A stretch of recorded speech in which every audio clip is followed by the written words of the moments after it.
Chilli powder, ಸಖತ್ ಖಾರ ಬಣ್ಣ ಮತ್ತು ರುಚಿ ಆಚಿ ಚಿಲ್ಲಿ ಪೌಡರ್. ಇನ್ನು ಹುಬ್ಬಳ್ಳಿಯಲ್ಲಿ ಸುಜಾತ ವಿವಸ್ತ್ರಗೊಳಿಸಿದಂತಹ ಪ್ರಕರಣಕ್ಕೆ ಸಂಬಂಧಪಟ್ಟಂತೆ ಧಾರವಾಡದಲ್ಲಿ ಬಿಜೆಪಿ ಮಹಿಳಾ ಮೋರ್ಚಾದಿಂದ ಪ್ರತಿಭಟನೆಯನ್ನ ನಡೆಸಲಾಗ್ತಾ ಇದೆ. ಧಾರವಾಡ ಜಿಲ್ಲಾಧಿಕಾರಿ ಕಚೇರಿ ಎದುರು ಪ್ರತಿಭಟನೆ. ಸರ್ಕಾರದ ವಿರುದ್ಧ ವಿವಿಧ ಘೋಷಣೆಗಳನ್ನ ಕೂಗಿ ಆಕ್ರೋಶವನ್ನ ವ್ಯಕ್ತಪಡಿಸ್ತಾ ಇದ್ದಾರೆ. ಪೊಲೀಸ್ ದೌರ್ಜನ್ಯವನ್ನ ಖಂಡಿಸಿ ಸುಜಾತಾಗೆ ನ್ಯಾಯ ಸಿಗಬೇಕು, ಸುಜಾತಾಗೆ ಸೂಕ್ತ ನ್ಯಾಯವನ್ನ ಒದಗಿಸುವಂತೆ ಒತ್ತಾಯದ ಕೂಗು ಕೇಳಿ ಬರ್ತಾ ಇದೆ. ಧಾರವಾಡ ಡಿಸಿ ಕಚೇರಿ ಎದುರು ನಡೀತಾ ಇರುವಂತಹ ಪ್ರತಿಭಟನೆಯನ್ನ ನೀವು ಗಮನಿಸ್ತಾ ಇದ್ದೀರಿ. ಅಲ್ಲಿ ಮಹಿಳಾ ಸಿಬ್ಬಂದಿಗಳು ಬ್ಯಾರಿಕೇಡ್ ಅನ್ನು ಅಳವಡಿಸಿ ಮುನ್ನುಗ್ಗದಂತೆ ತಡೆಯುವಂತಹ ಒಂದು ಪ್ರಯತ್ನವನ್ನ ಮಾಡ್ತಾ ಇದ್ದಾರೆ. ಆದ್ರೂ ಕೂಡ ಅಲ್ಲಿನ ಪರಿಸ್ಥಿತಿ ನಿಜಕ್ಕೂ ಕಂಟ್ರೋಲ್ ಮಾಡೋದಕ್ಕೆ ಒಂದು ಕಡೆ ಪೊಲೀಸರಿಗೂ ಕೂಡ ಅರಸಾಹಸದಂತಾಗಿದೆ. ಒಂದು ಕಡೆ ಇದು ಮಿಸ್ ಆಗಿ ಆರೋಪ ಮಾಡ್ತಾ ಇದ್ದಾರೆ. ಯಾಕಂತ ಹೇಳಿದ್ರೆ ಅಲ್ಲಿ ಆಕೆಯೇ ವಿವಸ್ತ್ರಗೊಳಿಸ್ಕೊಂಡಿರುವಂತಹ ಒಂದಷ್ಟು ವಿಡಿಯೋಗಳು ಓಡಾಡ್ತಾ ಇದೆ. ಆದರೆ ಇದು ಪೂರ್ವ ನಿಯೋಜಿತ ಉದ್ದೇಶ ಅಂತ ಒಂದಷ್ಟು ಜನ ಹೇಳ್ತಾ ಇದ್ದಾರೆ. ಸದ್ಯಕ್ಕೆ ಬಿಜೆಪಿ ಮಹಿಳಾ ಮೋರ್ಚಾದಿಂದ ಪ್ರತಿಭಟನೆ ನಡೀತಾ ಇರುವಂಥದ್ದು. ಅದರಲ್ಲೂ ಕೂಡ ಇನ್ನು ಮಹಿಳಾ ಪೊಲೀಸ್ ಸಿಬ್ಬಂದಿಗಳು ಕೂಡ ಜನರನ್ನ ತಡೆಯುವಂತಹ ಪ್ರಯತ್ನದಲ್ಲಿ ನಿರತರಾಗಿದ್ದಾರೆ. ಆದರೂ ಕೂಡ ಪ್ರತಿಭಟನೆಯನ್ನ ನಡೆಸ್ತಾ ಇದ್ದಾರೆ ಮಹಿಳಾ ಮೋರ್ಚಾದಿಂದ.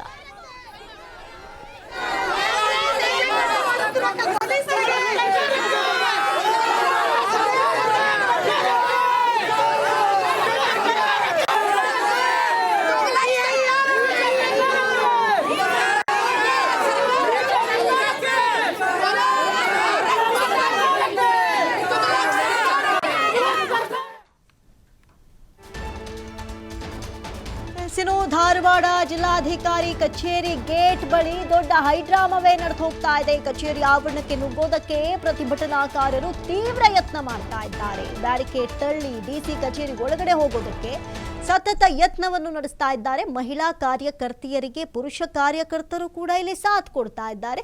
ವಿವಿಧ ಘೋಷಣೆಗಳನ್ನ ಕೂಗುತ್ತಾ ಪ್ರತಿಭಟನಾಕಾರರು ತಮ್ಮ ಆಕ್ರೋಶವನ್ನ ಹೊರಹಾಕ್ತಾ ಇದ್ದಾರೆ. ನಾವಾಗಲೇ ಗಮನಿಸಿದ್ವಿ, ಅಲ್ಲಿ ಎಷ್ಟೇ ತಡೆಯುವಂತಹ ಸಿಬ್ಬಂದಿಗಳು ಪ್ರಯತ್ನ ಪಟ್ಟರೂ ಕೂಡ ಬ್ಯಾರಿಕೇಡ್ನ ಒಂದೆಡೆ ತಳ್ಳಿ ಡಿಸಿ ಕಚೇರಿಯ ಒಳ ನುಗ್ಗೋದಕ್ಕೆ ಅಲ್ಲಿ ಯತ್ನವನ್ನ ಮಾಡ್ತಾ ಇದ್ದಾರೆ. ಇನ್ನು ಪೊಲೀಸರ ವಿರುದ್ಧ ಮಹಿಳೆ ವಿವಸ್ತ್ರದ ಆರೋಪವನ್ನೇನೋ ಎತ್ತರು. ಈ ಒಂದು ವಿಚಾರ ಸದ್ಯಕ್ಕೆ ನಿನ್ನೆಯಿಂದ ರಾಜ್ಯಾದ್ಯಂತ ಸುದ್ದಿ ಮಾಡ್ತಾ ಇದೆ.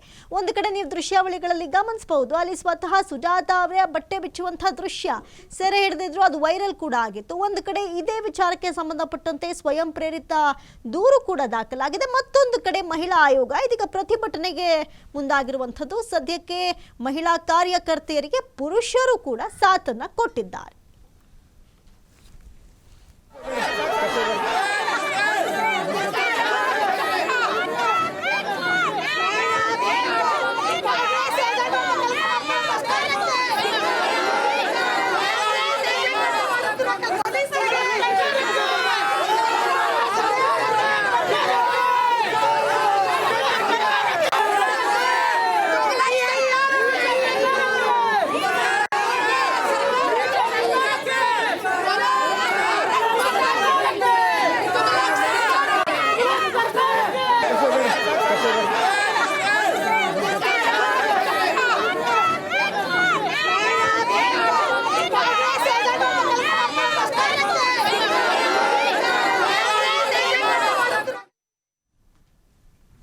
ಈ ಬಗ್ಗೆ ಹೆಚ್ಚಿನ ಡೀಟೇಲ್ಸ್ ಅನ್ನ ಕೊಡ್ತಾ ಹೋಗ್ತಾರೆ ದೂರವಾಣಿ ಸಂಪರ್ಕದಲ್ಲಿ ಪ್ರತಿನಿಧಿ ಯಲ್ಲಪ್ಪ.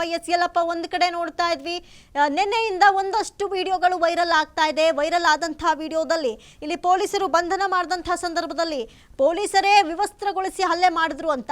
ತದನಂತರದಲ್ಲಿ ಗೊತ್ತಾಗುತ್ತೆ ಸುಜಾತಾನೆ ಈ ಕಡೆ ಪೊಲೀಸರಿಗೂ ಹಲ್ಲೆ ಮಾಡಿ ತನ್ನ ಬಟ್ಟೆಯನ್ನ ತಾನೇ ಬಿಚ್ಚಿರುವಂತಹ ದೃಶ್ಯ ಒಂದು ಕಡೆ ವೈರಲ್ ಆಗುತ್ತೆ. ಆದ್ರೆ ಇವೆಲ್ಲವನ್ನ ಬದಿಗಿಟ್ರೆ ಇವತ್ತು ಸದ್ಯಕ್ಕೆ ಘೋಷಣೆಯನ್ನ ಕೂಗುತ್ತಾ ಪ್ರತಿಭಟನಾಕಾರರು ಆಕ್ರೋಶ ವ್ಯಕ್ತಪಡಿಸ್ತಾ ಇದ್ದಾರೆ. ಸದ್ಯಕ್ಕೆ ಹೇಗಿದೆ ಅಲ್ಲಿನ ಪರಿಸ್ಥಿತಿ ಅಂತ?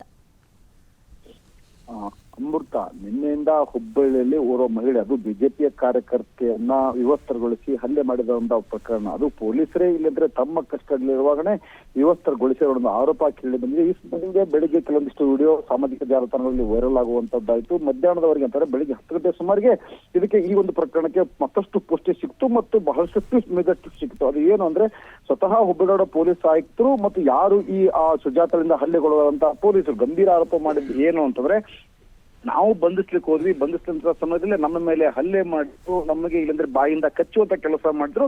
ಜೊತೆಗೆ ಇಲ್ಲಿ ಅಂತಂದ್ರೆ ನಾವು ಬಂಧಿಸುವಂತಹ ಸಮಯದಲ್ಲಿ ತಾನೇ ಮೈ ಮೇಲಿನ ಬಟ್ಟೆಯನ್ನ ಕಳಿಸಿಕೊಂಡ್ರು ಅನ್ನೋದು ಆರೋಪ ಇಲ್ಲಿ ಅಂತ ಕೇಳಿ ಬಂದಿತ್ತು. ಅನ್ನೋದಕ್ಕೆ ಒಂದು ಯಾರೋ ಸ್ಪಷ್ಟನೆಯನ್ನು ಕೊಡುವಂತ ಕೆಲಸವನ್ನ ಪೊಲೀಸರು ಮಾಡಿದ್ರೆ. ಆದ್ರೆ ಒಂದ್ ಕಡೆ ಇದೇ ಒಂದು ಪ್ರಕರಣವನ್ನ ಇವತ್ತು ಎರಡೂ ರಾಷ್ಟ್ರೀಯ ಪಕ್ಷಗಳು, ಬಿಜೆಪಿ ಇರ್ಬೋದು, ಕಾಂಗ್ರೆಸ್ ಇರ್ಬೋದು, ಇದೇ ಒಂದು ಗಲಾಟೆಯ ಪ್ರಕರಣವನ್ನೇ ತಮ್ಮ ರಾಜಕೀಯ ಅಸ್ತ್ರವನ್ನಾಗಿ ಬಳಸಿಕೊಳ್ತಿದ್ದೇವೆ. ಯಾಕೆಂದ್ರೆ ನಿನ್ನೆ ಮಧ್ಯಾಹ್ನ 2 ಗಂಟೆಗೆ ಆರಂಭವಾದಂತಹ ಪ್ರತಿಭಟನೆ ರಾತ್ರಿ 8ರ ಸುಮಾರಿಗೆ ಆಯಿತು.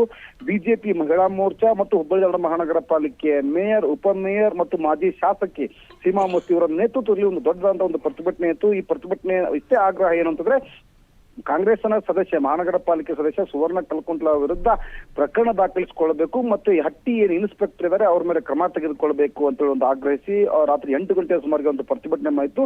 ಮತ್ತು ಪ್ರತಿಭಟನೆ ಮರ್ಯಾದ ದಾಸ್ ಯಾರು ಇವತ್ತು ಸುಜಾತ ಅದಳ, ಸುಜಾತನ ಸಹೋದರ ಬಂದು ಪೊಲೀಸ್ ಠಾಣೆಗೆ ದೂರನ್ನ ಕೊಟ್ಟು, ದೂರಿನ ಅನ್ವಯ ಈಗಾಗಲೇ ಅಂತಂದ್ರೆ 9 ಜನರ ಮೇಲೆ ಪ್ರಕರಣ ದಾಖಲಾಗಿದೆ.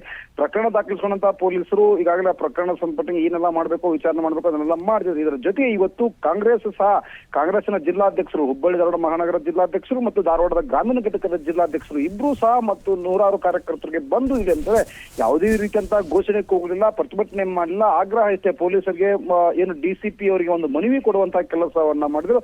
ಆ ಮನವಿಯಲ್ಲಿ ಏನಿತ್ತು ಅಂದ್ರೆ, ಇಲ್ಲಿ ಯಾರು ಆ ಪ್ರಕರಣದಲ್ಲಿ ಭಾಗಿಯಾಗಿದ್ದಾರೆ 2ನೇ ತಾರೀಕಿಗೆ ನಾವು ಈಗಾಗಲೇ ಪ್ರಕರಣ ದಾಖಲಾಗಿದೆ, ಪ್ರಶಾಂತ್ ಎನ್ನುವರು ದೂರು ಕೊಟ್ಟಿದ್ದಾರೆ.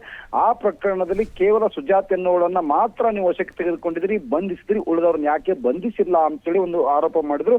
ಅದರ ಜೊತೆಗೆ ಇವತ್ತು ನಮ್ಮ ಮಹಾನಗರ ಪಾಲಿಕೆ ಸದಸ್ಯರು ತಪ್ಪು ಮಾಡಿದ್ರೆ ಅವ್ರ ಮೇಲೆ ಕ್ರಮ ತೆಗೆದುಕೊಳ್ಳಿ, ಆದ್ರೆ ಯಾರೋ ನಿಮಗೆ ಒತ್ತಡ ಹಾಕ್ತಿದ್ದಾರೆ ಅಂತೇಳಿ ಕ್ರಮ ತೆಗೆದುಕೊಳ್ಳಿಕ್ಕೆ ಹೋಗಬೇಡಿ ಅಂತೇಳಿ ಆಗ್ರಹ ಮಾಡಿದ್ರು. ಮತ್ತು ಮನವಿ ಏನು ಅಂತಂದ್ರೆ, ನೀವು ಯಾವುದೇ ರೀತಿಯಾದಂತಹ ಇಲ್ಲಿ ಅಂದ್ರೆ ಯಾರೋ ಒತ್ತಡಕ್ಕೆ ಮಾಡಿದ್ರು FIR ಮಾಡಿಕೊಳ್ಳೋದು ಸರಿಯಲ್ಲ, ಕುಲಂಕುಷವಾಗಿ ವಿಚಾರಣೆ ಮಾಡಿ ಅಂತೇಳಿ ಒಂದು ಆಗ್ರಹಿಸಿದ್ರು. ಇದರ ಹಿನ್ನೆಲೆಯಲ್ಲಿ ಮತ್ತು ನಿನ್ನೆನೇ ಸಹ ಇದೆ ಅಂದ್ರೆ ಹುಬ್ಬಳ್ಳಿ ಧಾರವಾಡ ಪೊಲೀಸ್ ಆಯುಕ್ತ ಎನ್ ಶಶಿಕುಮಾರ್ ಅವರು ಈ ಒಂದು ಪ್ರಕರಣವನ್ನ ಗಂಭೀರವಾಗಿ ತೆಗೆದುಕೊಂಡು ಡಿಸಿಪಿ, ಹುಬ್ಬಳ್ಳಿಯ ಒಂದು DCP, law and order DCP ಅಂತ ಮಹನಿಂಗ್ ನಂದು ಅವರಿಗೆ ಒಂದು ವಿಚಾರಣೆಯನ್ನ ಜವಾಬ್ದಾರಿಯಾಗಿ ಕೊಟ್ಟಿದ್ದಾರೆ. ಮತ್ತು ಈ ಸಂಪರ್ಕ 2ನೇ ತಾರೀಕು, ಇದೇ 2ರಂದು 5ನೇ ತಾರೀಕಿವರೆಗೂ ಅದರವರೆಗೆ ಅಷ್ಟೇ ಅಲ್ಲ ಸಹಿತ ನಿನ್ನೆವರೆಗೆ ಏನೆಲ್ಲ ಬೆಳವಣಿಗೆ ಆದವು, ಈ ವಿಡಿಯೋ ಎಲ್ಲಿಂದ ವೈರಲ್ ಆದವು ಮತ್ತು ಪೊಲೀಸ್ ವಿಡಿಯೋ ಜೊತೆಗೆ ಎಲ್ಲಿಂತಂದ್ರೆ ಯಾವ ಏನು ಮಹಿಳೆಯನ್ನ ವಿವಸ್ತ್ರಗೊಳಿಸಿರೋದ್ರ ಬಗ್ಗೆ ವಿಡಿಯೋ ವೈರಲ್ ಆದವು, ಆ ಕೆಲವೊಂದಿಷ್ಟು ವಿಡಿಯೋ ತುಣುಕುಗಳನ್ನ ಇಟ್ಟುಕೊಂಡು ಏನೇನೆಲ್ಲ ಘಟನೆ ಆಯ್ತು ಅನ್ನೋದ್ರ ಬಗ್ಗೆ ವಿಚಾರಣೆ ಮಾಡಬೇಕು, ಆದಷ್ಟು ಬೇಗ ತನಿಖೆ ಮಾಡಿ ನಮಗೆ ಒಂದು ವರದಿ ಕೊಡಬೇಕು ಅನ್ನೋ ಜವಾಬ್ದಾರಿನ ಡಿಸಿಪಿ ಅವರಿಗೆ ಕೊಡಲಾಗಿದೆ.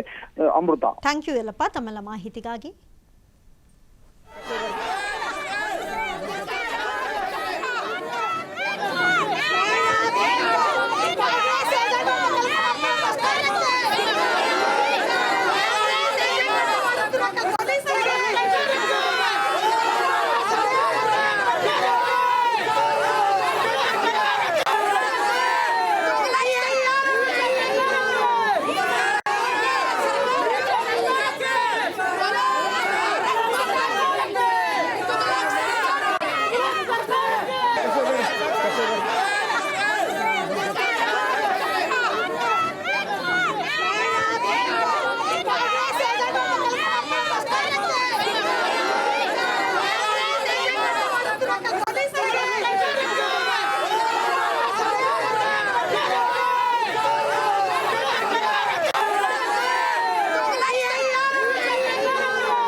ಸುದ್ದಿ ಮುಂದುವರಿಯುತ್ತೆ ಒಂದು ಬ್ರೇಕ್ ಆದ್ಮೇಲೆ.